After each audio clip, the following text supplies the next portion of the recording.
आज हम बात करने जा रहे हैं बिहार इलेक्शन पर, क्योंकि बिहार में कल वोटिंग है, तो उसी के लेकर बात करेंगे। और बात करेंगे कि आज जो राहुल गांधी है वो एक जो न्यूक्लियर बम फोड़ने वाले हैं, इसी को लेकर कि ये जो पॉलिटिकल में जो ड्रास्टिकल चेंज आया है पॉलिटिकल कम्युनिकेशन का, इसी को लेकर बात करेंगे। लेकिन फोकस रहेगा बिहार का इलेक्शन का चुनाव। तो मैं सीधे अब इस मुद्दे को लेकर बात करने जा रहा हूं। मैं ओम प्रकाश कुशवाहा, असिस्टेंट प्रोफेसर है और संचार माध्यम में उन्होंने जेएनयू से पीएचडी किया है। तो उन पर राय जानना चाहते हैं कि राहुल गांधी जो इस तरह से जो उनका कम्युनिकेशन स्किल बदला है, उन पर क्या राय है, वो बिहार के चुनाव को लेकर बिहार को चुनाव किस तरह से देखना चाहते हैं। तो सीधे चलते हैं ओम प्रकाश के पास। ओम प्रकाश। हाँ, सभी दर्शकों को मेरी तरफ से नमस्कार। जहां तक पॉलिटिकल कम्युनिकेशन की बात है राहुल गांधी का, तो पहले से देखा जाए तो अब काफी डेवलप हुआ है, काफी विकसित हुआ है उनका।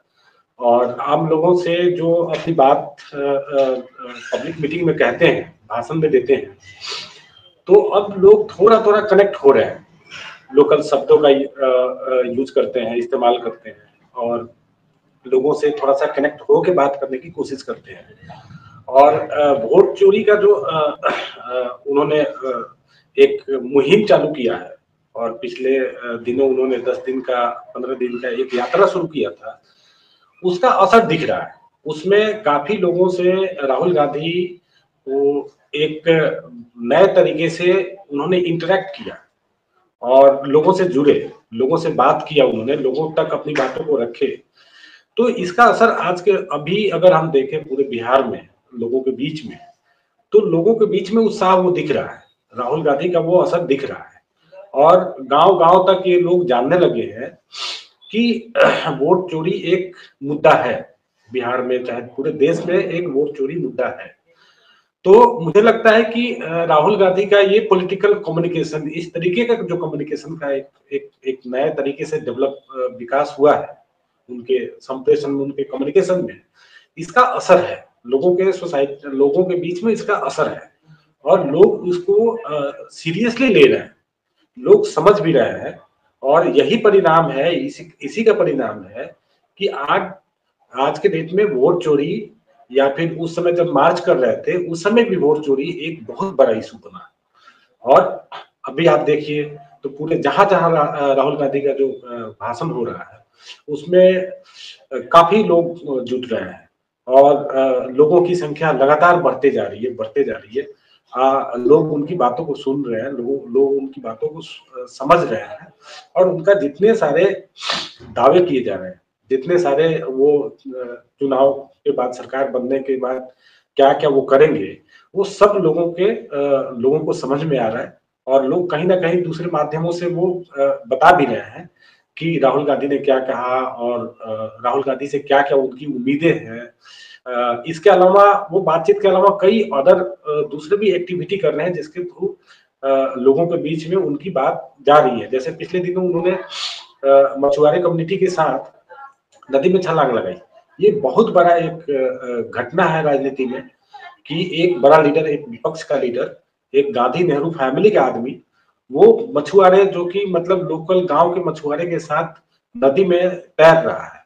ये अपने आप में पॉलिटिकल कम्युनिकेशन का एक बहुत बड़ा मिसाल है, जिसके माध्यम से राहुल गांधी ने उन लार्जर पॉपुलेशन, न केवल मछुआरे कम्युनिटी के, बल्कि उन गरीब गांव के लोगों, जो पिछड़े कम्युनिटी के लोग हैं, उनके बीच में एक मैसेज दे दिया और उनके बीच में एक आशा की किरण जगी कि इतने बड़ा लीडर हमारे बीच में आ रहा है, हमारी बात को सुनना चाह रहा है। तो मुझे लगता है कि पहले से पॉलिटिकल कम्युनिकेशन जी। लेकिन इससे रिलेटेड 2 क्वेश्चन है। पहला है कि कल चुनाव है 6 तारीख को, 6 नवंबर को, और उन्होंने आज जो न्यूक्लियर बम जिसे बोलते हैं, आज उन्होंने न्यूक्लियर बम फोड़ा है या बताया है जनता के बीच में, पूरे डिटेल्स में मैंने भी उस पर स्पेशल अलग से बातचीत करेंगे हम लोग।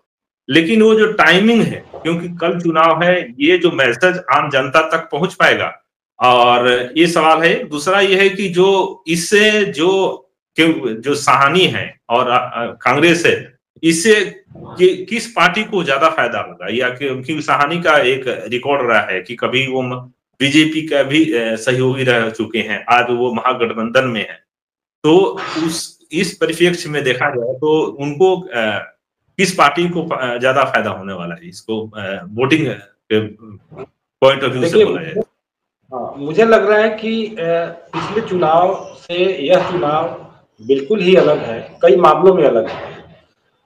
इसमें अगर देखा जाए तो आप भी देख सकते हैं कि इंडिविजुअल जितने सारी पार्टियां हैं, वो इंडिविजुअल पार्टी के स्तर पे कैंपेन कम हो रहा है। एक महागठबंधन के नाम से कैंपेन हो रहा है, एक कलेक्टिव कैंपेन हो रहा है, एक सामूहिक स्तर पे कैंपेन हो रहा है।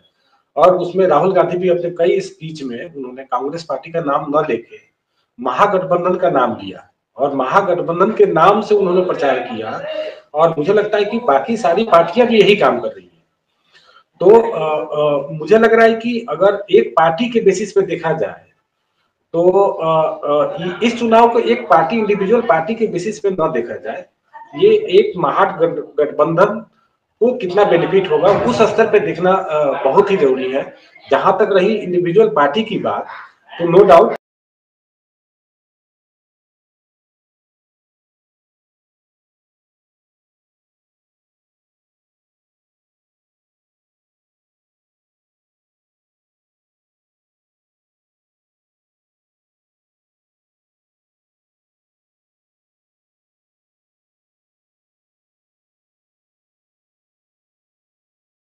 तेजस्वी यादव हो चाहे राहुल गांधी हो, जहां भी जा रहे हैं उनके भाषणों में वो झलक रहा है, वो दिख रहा है कि वो केवल आरजेडी के लीडर नहीं है, या फिर साहनी जी अपने केवल पार्टी के लीडर के तौर पे नहीं जा रहे हैं, या राहुल गांधी केवल कांग्रेस पार्टी के लीडर के तौर पे नहीं जा रहे हैं, वो एक महागठबंधन के लीडर के तौर पे जा रहे हैं और उसी के बेसिस पे वो प्रचार भी वो लोग कर रहे हैं। तो मुझे लग रहा है कि ये देखना, हाइड्रोजन बम का जो टाइमिंग है, क्या वो मैसेज जनता तक पहुंच पाएगा? क्योंकि कल वोटिंग है कि जो विपक्षी पार्टियां हैं वो किस तरह से खेल कर चुकी हैं पहले। मुझे लग रहा है कि हाइड्रोजन बम आप उसको कह रहे हैं जो उनका स्पीच हुआ जिसमें उन्होंने कई वादे किए कि एजुकेशन को, शिक्षा को, नहीं, वोट चोरी को लेकर उन्होंने जो बोला था कि मैं आने वाला समय में हाइड्रोजन बम करने वाला, उस परिप्रेक्ष्य में। नहीं, वोट चोरी का मुद्दा तो है, मुद्दा नो डाउट लोगों के बीच में भी है और लोग इस बात को जान रहे हैं, एक्सेप्ट भी कर रहे हैं कि वोट चोरी इशू है, मुद्दा है और बीजेपी उसमें इन्वॉल्व रही है। उसमें बीजेपी इन्होंने वोट में इधर उधर किया है। ये न केवल कैंपेन से बल्कि महाराष्ट्र में जो चीजें हुई, या फिर हरियाणा में जो चीजें हुई, या राहुल गांधी का जो मार्च हुआ और राहुल गांधी का खासतौर पर प्रेस कॉन्फ्रेंस जो हुआ जिसमें उन्होंने डेटा के साथ जो वोट चोरी का पूरा इशूज को, वो मुद्दा को लाया, सामने लाया, तो ये लोगों तक पहुंचा है, गांव-गांव तक ये मुद्दा पहुंचा है और इसका असर मुझे लगता है कि है, ये रहेगा। लेकिन राहुल गांधी बीच बीच में बिहार के चुनाव से गायब हो जाते हैं, बीच बीच में रह के आते रहते हैं, जिस तरह से लगातार कंटिन्यू उनका इन्वॉल्वमेंट बिहार के चुनाव में नहीं दिख रहा। ये एक हमें ये बात सही है कि कंटिन्यूअस उनका प्रेजेंस नहीं रह रहा है बिहार के चुनाव में, लेकिन हमको इस बात को ऐसे भी समझना चाहिए कि वो राष्ट्रीय लीडर है और राष्ट्रीय नेता है और प्रतिपक्ष के नेता है और उनको अगर फुल टाइम अगर बिहार के चुनाव में कैंपेन करे, घर घर जा जाके कैंपेन करे, तो मुझे लगता है कि थोड़ा सा इसमें हमको सोचने चाहिए। वो समय समय पे आते हैं, जब जरूरत पड़ती है तो वहां से आते हैं और वो आके लोगों के बीच में भाषण देना होता है, कैंपेन करना है, वो तो वो करते हैं, लेकिन इस तरीके का अपेक्षा करना, मुझे लगता है कि एक राष्ट्रीय स्तर के नेता, प्रतिपक्ष, वो भी प्रतिपक्ष के नेता लीडर है, उनसे अपेक्षा करना थोड़ा सा मुझे लग रहा है कि ठीक नहीं होगा। बहुत बहुत धन्यवाद। इस वीडियो में इतना ही, मिलते हैं इसी तरह के बहस को लेकर, हर हफ्ते मिलेंगे आपसे। ये वीडियो कैसा लगा जरूर बताइएगा, ताकि इस शो को मैं आगे कंटिन्यू जारी रख सकता हूँ, ध्यान रखूं। फिलहाल इस वीडियो में इतना ही। थैंक यू, बहुत बहुत धन्यवाद। सभी को धन्यवाद, सारे दर्शकों को धन्यवाद, और आजाद जी आपको भी धन्यवाद।